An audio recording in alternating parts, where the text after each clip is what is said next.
ఆ ఫ్రంట్ కానీ ఆ కూటమి కానీ ఏదైనా హామీలు ఇచ్చి ఆ హామీలతో ప్రజలను ఆకట్టుకోవడానికి ఓటర్లను ఆకట్టుకోవడానికి ప్రయత్నం చేయడం కూడా సహజమే.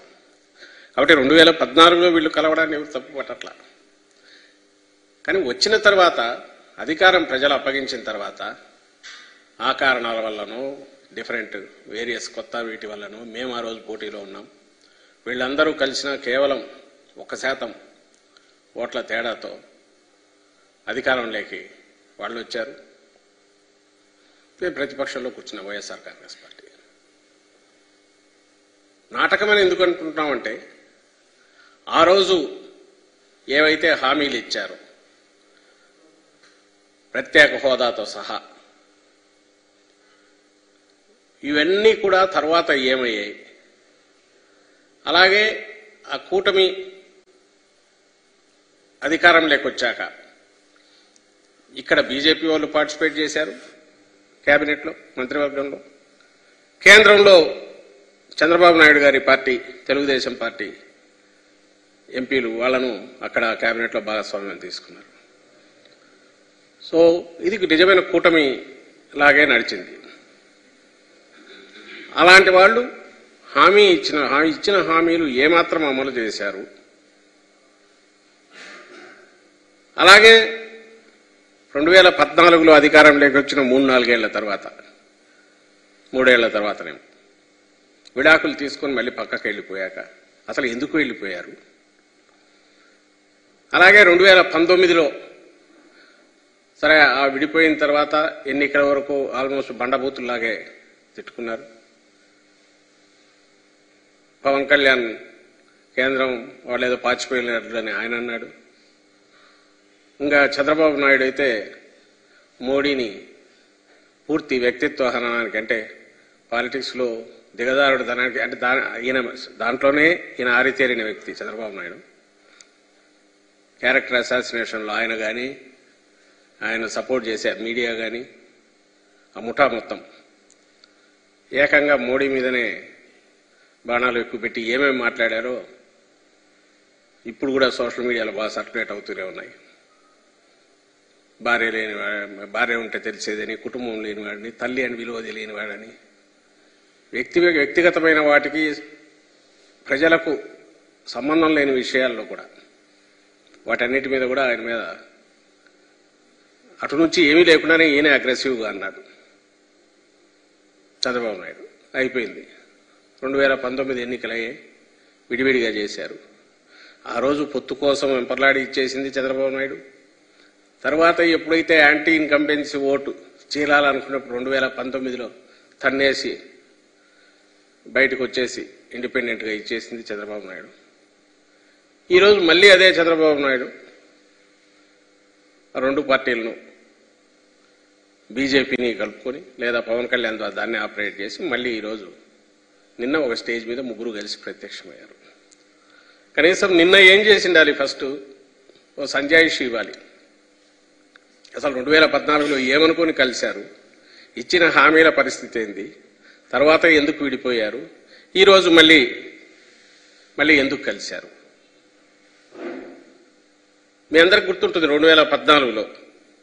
2014లో పొత్తు పెట్టుకోవడమే కాదు, 100ల కొద్దీ హామీలు గుప్పించడమే కాదు, అప్పుడు నారా చంద్రబాబు నాయుడు అనే సంతకంతో 3 ఫోటోలు పెట్టుకొని ఇటు మోడీ, అటు చంద్రబాబు నాయుడు, ఇక్కడ పవన్ కళ్యాణ్ గారు. సరే ఎన్టీఆర్ ఆయనంటే ఎన్నికల సమయంలో అక్కడ పక్కన దుమ్ము దులిపి తీసి పెట్టుకుంటాడు, మళ్ళీ అయిపోగానే పక్కన పెట్టేస్తాడు ఈయనకు అవసరమైనప్పుడు. అప్పటికి ఇప్పటికీ బహుశా నేను అనుకోవడం తేడా అంటే 10 ఏళ్ళు అయింది కాబట్టి కొంచెం వయసు పెరిగింది, గడ్డాలు వచ్చింటాయి, ఇంకొంచెం నెరిసింటాయి, డిఫరెంట్గా వస్తా ఫోటోల్లో తేడా కనపడుతుందేమో అని మిగిలిందంతా సేమ్ వాళ్లే. కింద చంద్రబాబు నాయుడు, నారా చంద్రబాబు నాయుడు సంతకం. ఇది క్లుప్తంగా మేనిఫెస్టోలో ముఖ్యమైన హామీలు అవి ఇక్కడ పెడుతూ వీటన్నిటికీ మాది పూచి అని ఆ రోజు రాష్ట్రమంతటా ఇల్లు మొత్తం పంచారు. దాంట్లో 4-5 చూస్తే ఇవి కాక 600 హామీలు ఇచ్చినట్టున్నాడు మేనిఫెస్టోలో. లేకపోతే అదైతే ఇప్పుడు దొరకట్లే. ఇదేమంటే అప్పుడే తీసి పెట్టుకున్నాం కాబట్టి ఆ తర్వాత డిలీట్ చేసేశారు మేనిఫెస్టో. ఇందులో రైతు రుణమాఫీ ఉంది, డ్వాక్రా రుణాల రద్దు ఉంది, ఆడబిడ్డ పుట్టగానే 25,000 రూపాయలు వేస్తామనేది ఉంది, జాబు కావాలంటే బాబు రావాలనే దాంతో ఉద్యోగం వచ్చే వరకు నెలకు 2,000 రూపాయలు నిరుద్యోగులకు ఇస్తామనింది, అర్హులందరికీ 3 సెంట్ల స్థలంలో ఉచితంగా పక్కా ఇళ్లు కట్టిస్తామనింది. ఇవి దీనిలో ఉన్నవి. ఇదే ఎందుకు చూస్తున్నారంటే ఇక్కడ బాగా ప్రామినెంట్గా ఇంటింటికి పంచినారు, 3 ఫోటోలు పెట్టినారు, అండ్ చంద్రబాబు నాయుడు సంతకం కూడా ఉంది. అందువల్ల దీన్ని చూపిస్తున్నాం. దీనికి సంజాయిషి ఇచ్చి ఉండాలి, ఎందుకంటే ఇవేం జరగలేదు కాబట్టి. ఏదర్ 1,00,000 కోట్ల దాకా ఉన్న రైతు రుణమాఫీ అరాకొర 10,000, 13,000 జరిగినట్టుంది 5 ఏళ్లకు. మీ బంగారం కూడా ఇళ్లకు తెప్పిస్తానన్న దాంట్లో అంతా కలిపితే 1,00,000 కోట్ల పైన ఉంది. దాంట్లో ఇచ్చింది 15,000 కోట్లు, 13,000 కోట్లు నాకు తెలిసి 5 ఏళ్లకు. ఇంకా మిగిలినవైతే అసలు ఏదీ లేవు. ఇంత అబద్ధాలు మోసపూరితమైనవి ఇచ్చి పైగా ఆ కూటమి అనేది కూడా పూర్తి 5 ఏళ్ళు కూడా ఉండకుండా మళ్ళీ ఇప్పుడు ఏ మోహం పెట్టుకుని 3 ఒకే స్టేజ్ మీదకి వచ్చారు. ఈ స్టేజ్ మీద నిలబడి మళ్ళీ రాష్ట్ర ప్రజలకు పిలుపు ఇవ్వగలిగారు అనేది ప్రశ్న. నిన్నటి సభ ఏదైనా అది దేనికైనా ఒక గుర్తుగా దేని ఇండికేట్ చేస్తుంది అంటే అబద్ధాలు, వంచన, అలాగే బాధ్యతారాహిత్యం, అలాగే ఈ రాష్ట్రమన్నా ఆంధ్ర రాష్ట్ర ప్రజలన్నా వీళ్ళు ఏం చేసినా వీళ్ళ దగ్గర చెల్లుతుంది, వీళ్ళను మోసం చేయడం చాలా సులభం అనే ఒక లెక్కలేనితనం ఇది బాగా కనపడుతుంది నేటి సభలో. నిజంగానే మామూలు మనమైనా ఎవరైనా ఇది మనకు ప్రామిస్ చేసి ఆ తర్వాత చేయలేకపోతే నెక్స్ట్ కనపడి మళ్ళీ ఏదన్నా అడగాలనుకున్నప్పుడు ఆ రోజు చేసినప్పుడు చేయలేదు కదా అని అడుగుతాం. మరి రాష్ట్ర ప్రజలు అడగరనుకున్నారా, గుర్తు ఉండదనుకున్నారా, మర్చిపోయి ఉంటారనుకున్నారా? అంటే అందుకే ఇది లెక్కలేనితనం అని అనిపిస్తుంది. మనం ఏం చెప్పినా చెల్లుతుంది. ఎప్పుడైతే ఇది చెప్పలేకపోయారో,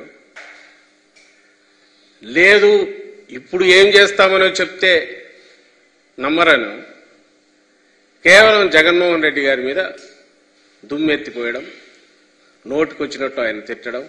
నిన్న మీరు గమనిస్తే రాష్ట్ర ప్రజలందరూ చూసి ఉంటారు. చంద్రబాబు నాయుడు కానీ పవన్ కళ్యాణ్ కానీ ఒక రాజకీయ పార్టీ అధ్యక్షులుగానో లేక ఒక రాజకీయ పార్టీ నేతలుగానో ఒక రాష్ట్రం పట్ల వాళ్ళకి ఏదైనా బాధ్యత ఉందనుకుంటే అది ఎన్నికలకు ముందు తిట్లతో మొదలుపెట్టి తిట్లతో ముగిస్తారా? లేక మేము ఏంటి చెప్పుకునో, లేదంటే మేము చేయాలనుకుంటున్నాం, లేదా ఇక్కడ వీళ్ళు చేయలేకపోయారు సో మేము వాళ్ళకంటే బెటర్గా మీకు ఇచ్చేస్తామని ప్రజలకు నచ్చజెప్పాలనే ప్రయత్నం చేస్తారా? అందులోనూ నిన్న 3 పార్టీలు కలిసి పెద్ద ఎత్తున మీటింగ్ పెట్టాలనుకొని అది ఫెయిల్ అయింది. That's a different issue. వాళ్ళు చెప్పిన దానికి అక్కడ జరిగిన దానికి అది డిఫరెంట్ ఇష్యూ. అక్కడికి వచ్చి మాట్లాడిన మాటలన్నీ కూడా ఎల్లో మీడియా అంటే ఈనాడు కానీ, ఆంధ్రజ్యోతి కానీ, లేదా వాళ్ళ ఛానల్స్లో కానీ బ్యానర్ హెడ్డింగ్లో, టాప్ స్టోరీలో పేరుతో